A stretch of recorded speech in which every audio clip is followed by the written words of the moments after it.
The VCT Americas 2025 Kickoff tournament has concluded. This tournament was the debut of all these 2025 rosters, and we now know that G2 and Sentinels are heading to the first international tournament of the year. So today we're going to be doing an updated power rankings of this Americas League, ranking these teams from 12 to 1. We will be also talking about where I had these teams before kickoff started. So without further ado, let's get right into it. So this is the board we have today. We will be starting from 12 and ending at 1. Starting at number 12, we have a pretty obvious pick here, and that is 2G. Man, 2G, I was hopeful for them heading into the kickoff tournament, but unfortunately, this team looked terrible. This was probably the worst kickoff performance across all of the regions. 2G just looked lost. They got destroyed by a Furia team that was full of tier 2 players that were subbing in for the main roster. So it was essentially a match between two tier 2 teams because 2G is coming up from Brazilian tier 2. But I can excuse that loss because they aren't going to have prep time on this new Furia squad because they didn't even know that they were playing until like a week before the match. But then they play against Crew, and this is their chance to at least put up a fight, and they just got absolutely dumpstered. This team won 17 rounds in the entire tournament total. That's all they won throughout those two matches. Obviously, this team is going to take a little bit of time to be able to adapt to the tier 1 scene, but unfortunately, this was just the worst case scenario for them, getting absolutely destroyed in those two matches. There's a chance they bounce back, but I don't think it's a very high chance. Sorry, Brazil, I definitely think your region is pretty good. Unfortunately, there just always seems to be a Brazilian team at the bottom of my power rankings. That just always seems to be the case. But I don't think there's going to be a lot of argument about 2G here. It's a pretty obvious number 12. Moving on to number 11, we have a team dropping 3 spots from where I had them before kickoff, and that is Furia. I honestly feel pretty bad for Furia. There was a lot of outside factors affecting their performance. Their roster didn't get visas right away, so they weren't there for the start of kickoff, so they did win that game against 2G that I already talked about, but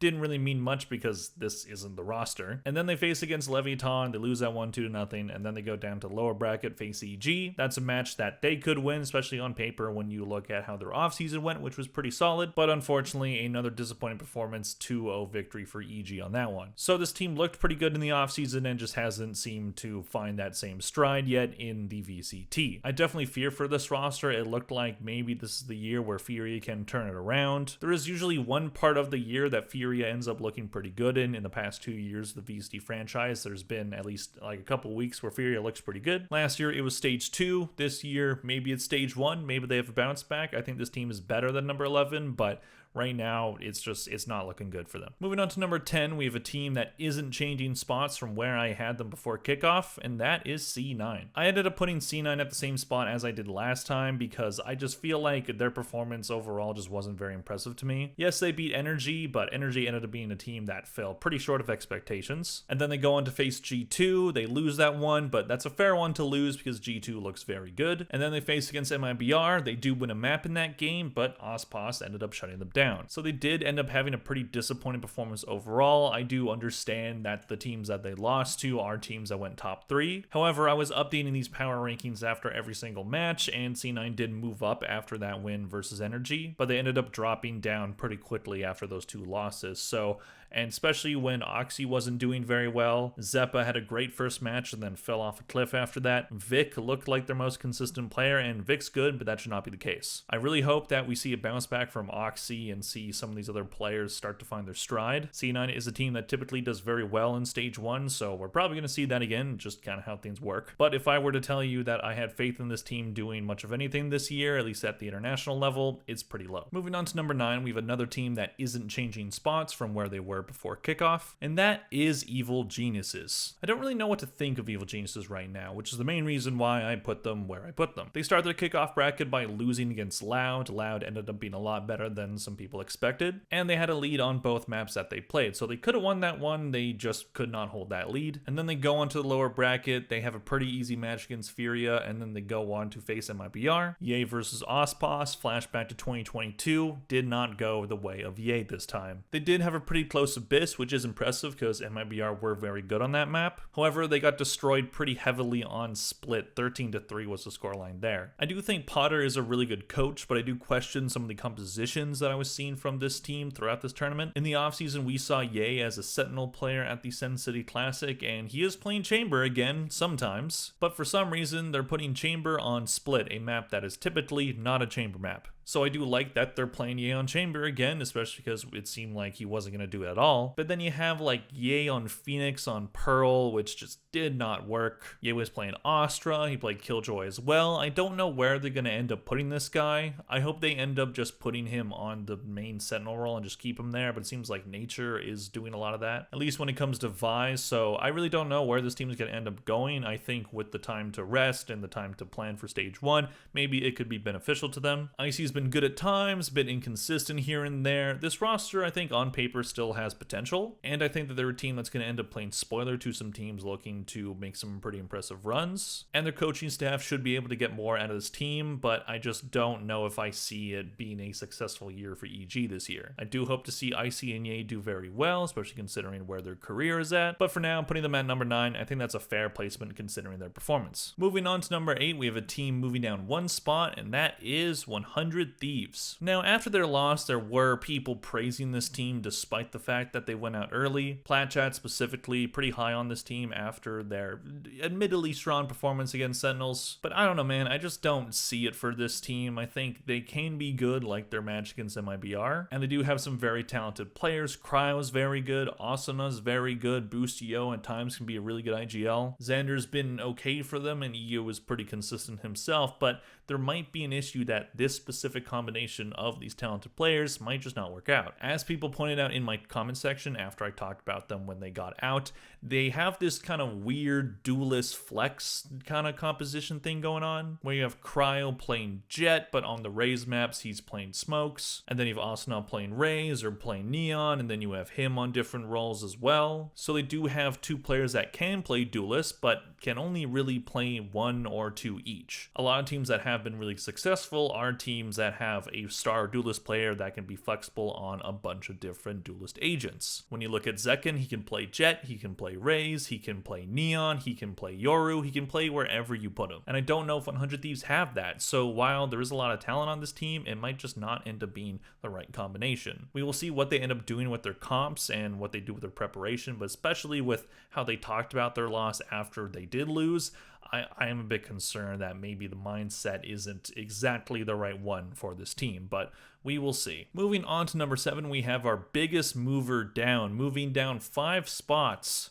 Energy, man. Energy, yet again, doing the thing that they did last year, which is come into the season with high expectations and then not meet them. This time in the form of not building a super team, but a team with 2 pretty cracked rookie players, at least in the offseason they were, and then having the very experienced players in FNS and Ethan, and then you have Som, who is a very good player. But this was just a very unfortunate performance by Energy. They get knocked down to the lower bracket early by C9, definitely a big upset there. They do manage to beat 100 Thieves. It seemed like they're starting to find their stride, and then they lose to Crew. So they got knocked out pretty early. They only won 1 out of 3 matches. FNS, really poor performance from him. Obviously, he's not the one meant to be getting all the frags, but we're seeing a lot of IGLs becoming fragging IGLs, so maybe that ends up being a pretty big weakness for them. And then you also have Verno underperforming. I think he has time to be able to find his stride in Tier 1, but how big of a leash does he end up having? Did we overrate Verno because of those strong offseason performances? I guess we'll see. But the bright news is Mata looks very good. So if you want to be optimistic about this team, you can find reasons to be. They have Mata, looks like he's essentially the Oxy of this year, this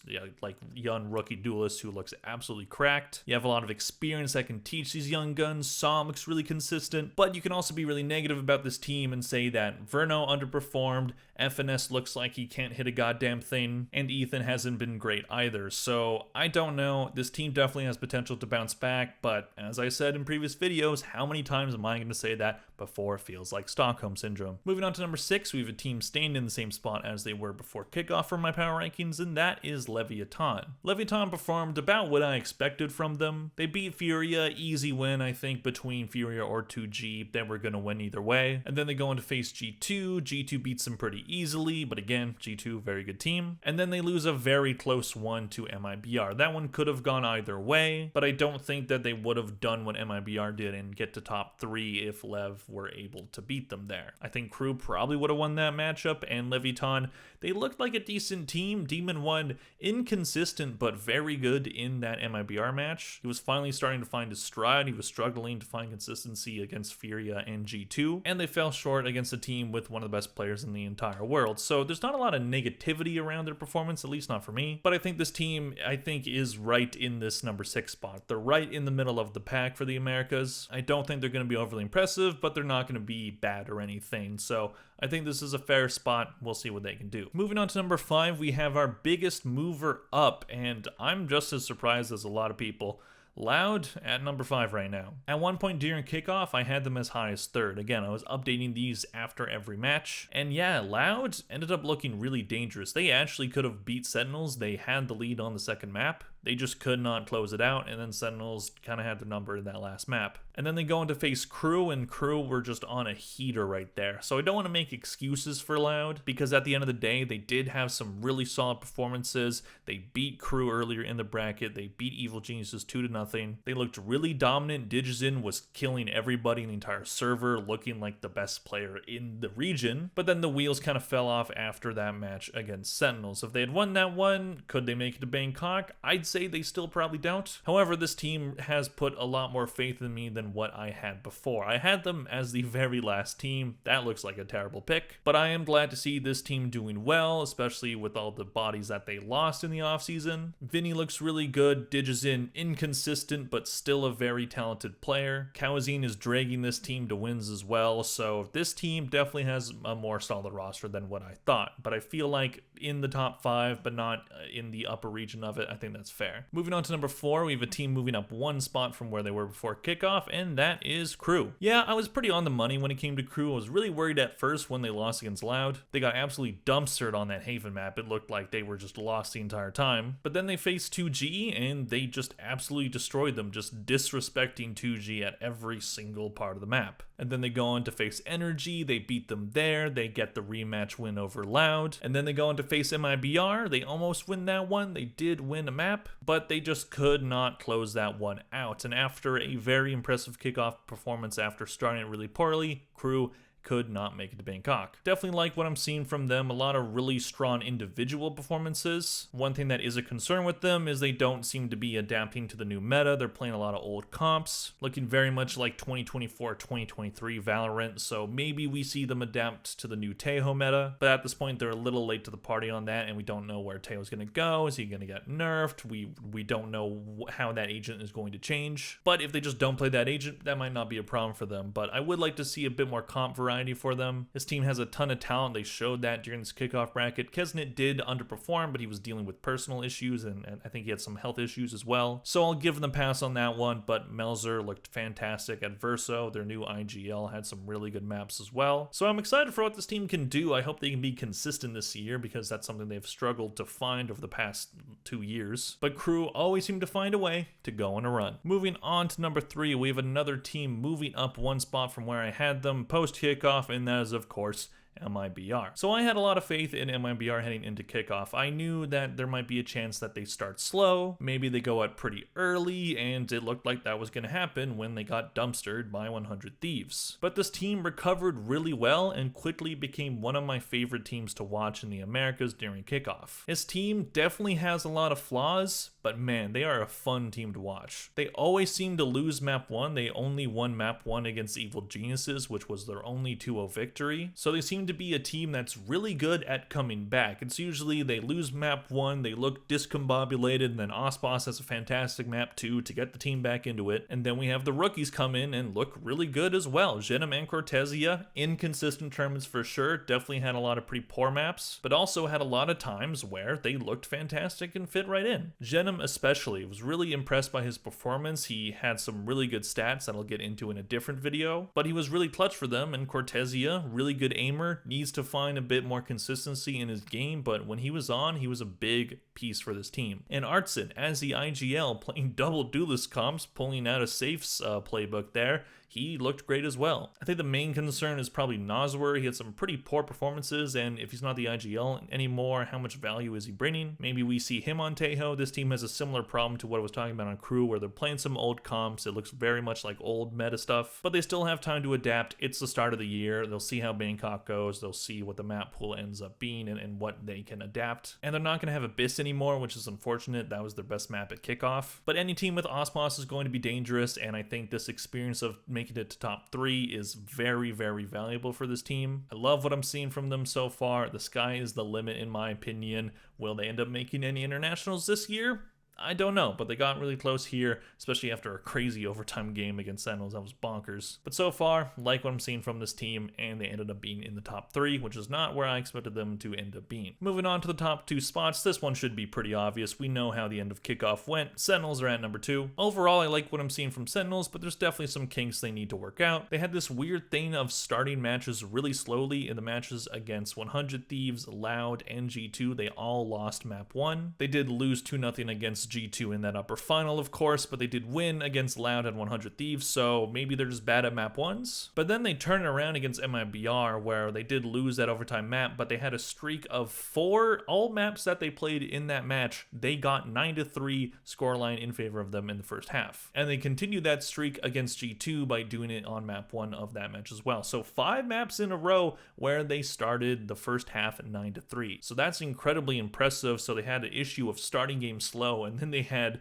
the opposite problem where they're starting super fast and maybe not being able to continue that momentum. But I think this team is really coming into its own right now. I don't think they're going to end up being the favorite for Bangkok, especially with who they lost to. But I think this team has a lot of good things going for them. I think their kickoff definitely could have gone better for them. John QT was carrying this team a lot in those early matches. Narrate definitely having some consistency issues. Zeka not being as flashy as he has in the past, but still an incredible player. I have no complaints about his game. And Zelsa starting the tournament pretty slow, but then having a really good last 2 matches. So this team definitely seems to be hitting a stride right now, and it's at the right time. They were able to weather the storm of having some mediocre performances and still ended up winning. So now they can work on those problems, figure out their comps a bit more, and head into the first international of the year in a good spot. And they usually perform really good at internationals. Sentinel's record at international tournaments has been very good throughout their history, so I have no reason to think why that wouldn't continue, especially with how strong they look. Are Sentinels the favorite? I don't think so, because there is another team above them. Which brings us to number 1, not changing spots from where I had them before kickoff started.